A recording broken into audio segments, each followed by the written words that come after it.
Once again, Jim Kimmel is mad, mad, mad.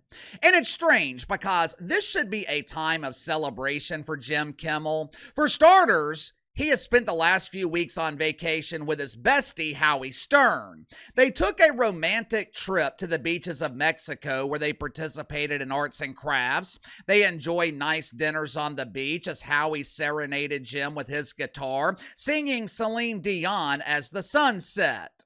Once more, you open the door, you see my pants on the floor, and you notice I am turned on. While on vacation with Howie, Jim found out that he was nominated for 4 Emmy Awards. He was nominated in the category of Variety Series for a series he produced called The Rabbit Hole with Jim Kimmel. Okay. He was nominated as an executive producer and host for Who Wants to Be a Millionaire, which was surprising because most people had no idea that show was still on the air. Show was really popular 25 years ago when everyone's favorite Regis was hosting the show. Now that Jim Kimmel is hosting, they should rename the show Who Wants to Punch a Millionaire. His 4th Emmy nomination was in the category of Unexceptional Talk Series hosted by a huge embarrassing failure who is about to be fired. Which brings us to the interview that Jim Kimmel did with Variety that was released yesterday. Now, according to Variety, they reached out to Jim in the middle of last month to congratulate him on his Emmy nominations and to request this interview. Well, Casey, why in the hell would they want to interview Jim Kimmel about some meaningless awards that no one cares about? You know, that's the same question I had, but it is the middle of the summer. News is typically slower, and Variety, they still have content that needs to be published. Since they couldn't find relevant stories or anyone else willing to be interviewed, they knew they could rely on Jim Kimmel, who never met an interview request that he didn't want to passionately hug. Supposedly, Variety reached out to Jim Kimmel before his bestie was fired. Well, did he reveal anything about Howard Stern and how he's feeling? No, I'm not talking about Howie. Matter of fact, Howie is so irrelevant that Variety didn't even ask about him. The primary focus of this interview was Stevie Colbert. When Stevie was fired by CBS, I told you guys this was a financial decision. Actually, I told you months before that Stevie would likely be fired because there was no way his late night dump was profitable. CBS has admitted on multiple occasions that the decision to fire Stephen Colbert was purely financial. We like Stevie, even though he looks like an angry librarian, he's really swell. The problem is he can't draw flies to a fresh turd, and his late night dump is losing $40 million every year. Simple to understand, right? This isn't the WNBA, where you can lose millions every year and remain in business. There is no NBA coming to the rescue. CBS is not going to be subsidized by PBS. When they lose money, they're actually losing their own money. But for some reason, Jim Kimmel and his pretend friends in the mainstream media, they can't seem to understand this basic concept. They're struggling to understand simple economics. According to Jim Kimmel, financial losses are not the reason that Stevie was fired, because there's absolutely no way he was losing $40 million every year. According to Jim, the real reason Stevie was fired is Orange Man bad.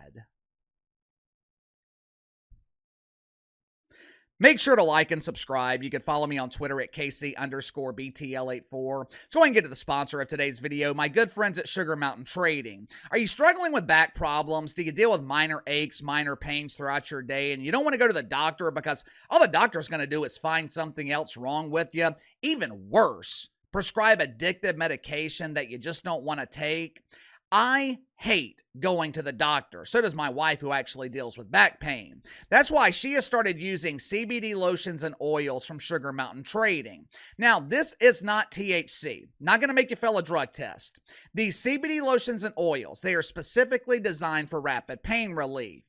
Like I said, my wife deals with nagging back pain from time to time. Tried over-the-counter stuff, tried the chiropractor, but none of that ever seems to work.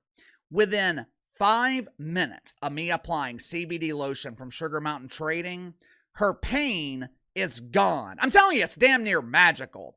Sugar Mountain Trading also offers CBD bar soap that will keep you pain-free and smelling fresh at the same time. Bar soap comes in a variety of scents ranging from lavender all the way to cherry almond. More importantly, all CBD products offered at Sugar Mountain Trading, 100% natural, 100% free of THC. So click the link in the description below. Use my promo code BTL20. Save 20% off your first purchase with Sugar Mountain Trading. Jim Kimmel still believes the false narrative that Donald Trump is the reason that his bestie was fired.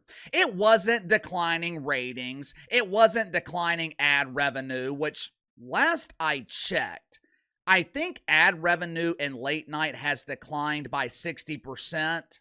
It wasn't the fact that Stephen Colbert alienated half the country. It wasn't his nightly display of his severe symptoms of stage 4 OMB. Orange Man bad! According to Jim, Stevie was fired because Donald Trump wants to silence comedians.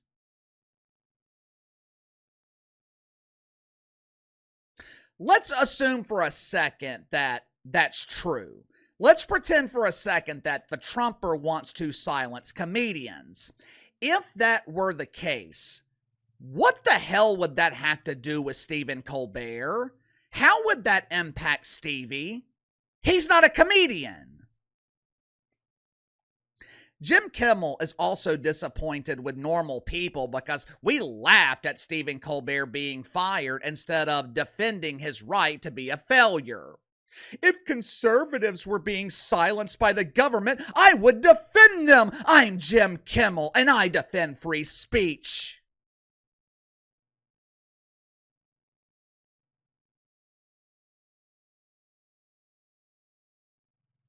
Oh, really? Isn't this the same Jim Kimmel that demonized anyone who refused to get vaccinated? Correct me if I'm wrong here. Isn't this Jim Kimmel? Watch for yourself. Dr. Fauci said that if hospitals get any more overcrowded, they're going to have to make some very tough choices about who gets an ICU bed. That choice doesn't seem so tough to me. Vaccinated person having a heart attack? Yes, come right on in. We'll take care of you. Unvaccinated guy who gobbled horse goo? Rest in peace, Wheezy. That was 5 years ago, but I'm supposed to believe that you're suddenly a crusader of free speech? I seem to remember allegations that John Biden's administration was pressuring platforms like Facebook, YouTube to silence dissenting voices. What I don't remember is Jim Kimmel coming to our defense, standing up for us. Jim Kimmel also claimed that there is no way Stevie was losing $40 million every year. These people are so stupid. The late night industry is booming. We're popular on YouTube. We receive billions from network affiliates. There's something suspicious going on here, mister.